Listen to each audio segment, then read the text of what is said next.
माननीय सदस्यगण,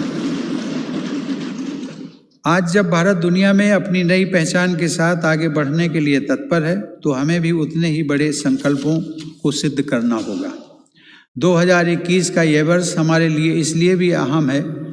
देश ने कुछ दिन पहले 23 जनवरी को नेताजी सुभाष चंद्र बोस के जन्म दिवस को पराक्रम दिवस के रूप में मनाया।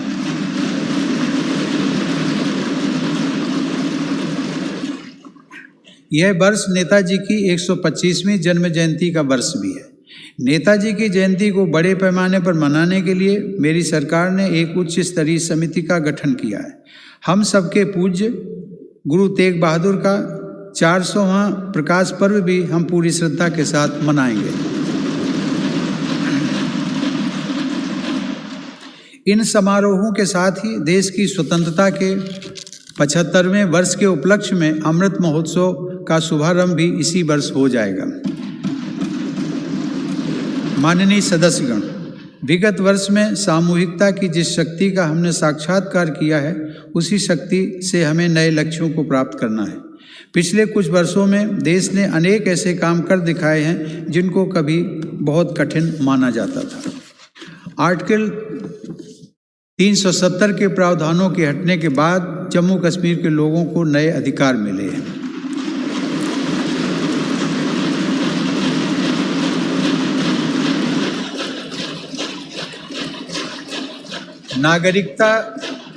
नागरिकता संशोधन कानून संसद द्वारा पास किया जा चुका है। चीफ ऑफ डिफेंस स्टाफ के पद का लाभ देश को मिलना शुरू हो चुका है। सशस्त्र सेनाओं में महिलाओं की भागीदारी बढ़ रही है। उच्चतम न्यायालय के फैसले के उपरांत भव्य राम मंदिर का निर्माण शुरू हो चुका है।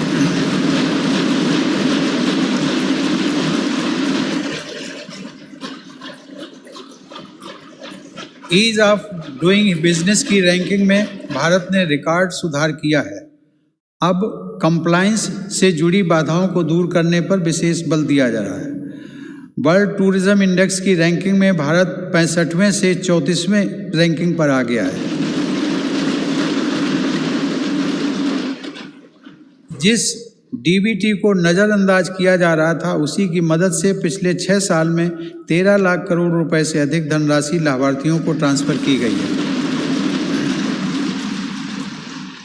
कभी हमारे यहाँ सिर्फ 2 मोबाइल फैक्ट्रियाँ थीं। आज भारत दुनिया का दूसरा सबसे बड़ा मोबाइल निर्माता देश है। आज मध्यम वर्ग के लाखों लोगों को real estate regulation and development act के तहत रियल एस्टेट रेगुलेटरी अथॉरिटी यानी रेरा का लाभ मिल रहा है। इस दौरान सिर्फ नए कानून ही नहीं बने, बल्कि 1500 से अधिक पुराने और अप्रासंगिक कानूनों को समाप्त किया जा चुका है। माननीय सदस्यगण, ऐसे अनेक निर्णय हैं जो लगभग हर क्षेत्र में लिए गए हैं। मेरी सरकार ने दिखाया है कि नीयत साफ हो, इरादे बुलंद हो तो बदलाव लाया जा सकता है। इन वर्षों में मेरी सरकार ने जितने लोगों के जीवन को छुआ है वह अभूतपूर्व है। हर गरीब का घर रोशन हो, इसके लिए 2.5 करोड़ से अधिक बिजली कनेक्शन निःशुल्क दिए गए। गरीब और मध्यम वर्ग का बिजली बिल कम हो, इसके लिए 36 करोड़ से ज़्यादा सस्ते LED बल्ब वितरित किए गए।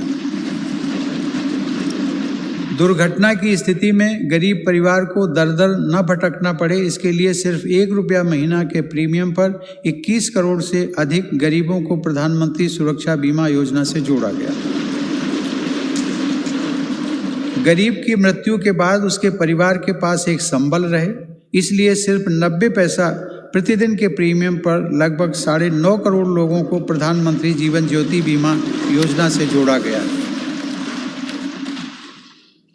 गरीब का शिशु किसी गंभीर बीमारी से ग्रसित ना हो, इसलिए मेरी सरकार ने न सिर्फ टीकों की संख्या बढ़ाई, बल्कि टीकाकरण अभियान को देश के उन आदिवासी इलाकों में भी ले गई जो अब तक अछूते थे।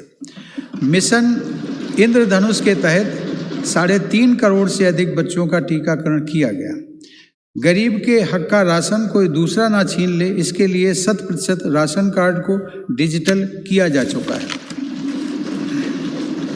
90% राशन कार्डों को आधार से जोड़ा जा चुका है। रसोई के रसोई के धुएं से गरीब बहन बेटी की सेहत ना खराब हो, इसके लिए उज्ज्वला योजना के तहत 8 करोड़ से ज़्यादा मुफ्त कनेक्शन दिए गए। गरीब बहन बेटी की गरिमा बढ़े, उनकी परेशानी कम हो, इसके लिए स्वच्छ भारत मिशन के तहत 10 करोड़ से ज़्यादा शौचालय बनाए गए। घर में काम करने वाले भाई बहन, गाड़ी चलाने वाले, जूता सिलने वाले, कपड़ा प्रेस करने वाले, खेतिहर मजदूर, ऐसे गरीब साथियों को भी पेंशन मिले, इसके लिए प्रधानमंत्री श्रम योगी मान धन योजना चलाई गई।